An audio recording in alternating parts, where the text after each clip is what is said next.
एक खबर ये मिली कि पाकिस्तान पीपल्स पार्टी जो है उसने एक कमेटी बनाई है जो कि पाकिस्तान तहरीक इंसाफ को एंगेज करेगी, डायलॉग की तरफ उनको लेके जाएगी। और फिर रात में हमने देखा कि जरदारी साहब का ये इंटरव्यू आ गया। तो क्या क्लैरिटी नहीं है या ये पार्ट ऑफ स्ट्रेटजी है?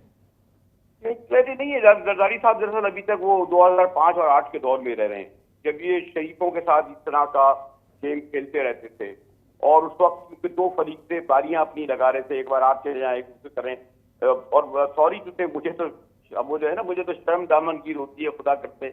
आमिर राना साहब मौजूद हैं, अगर खुदा न करे हम लोगों में कोई तलखी और गालम गलौज कभी हो जाए तो शायद हम एक दूसरे को शर्म के मारे शक्ल नहीं दिखाएं।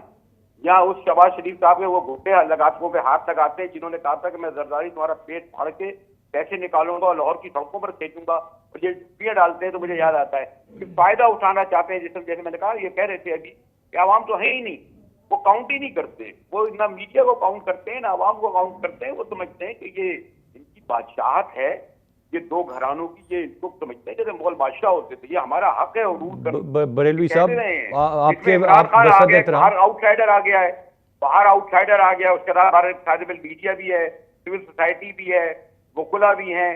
तो ये इनको भटक रहा है कि ये कहां से आ गया। यानी आप वो लोग जिनको 1.5 करोड़ वोट मिलते हैं उनको कहते हैं कि तनख्वाहदार बच्चे हैं, और जरदारी साहब की पार्टी में तमाम फरिश्ते हैं और सब कारकुन हैं आम।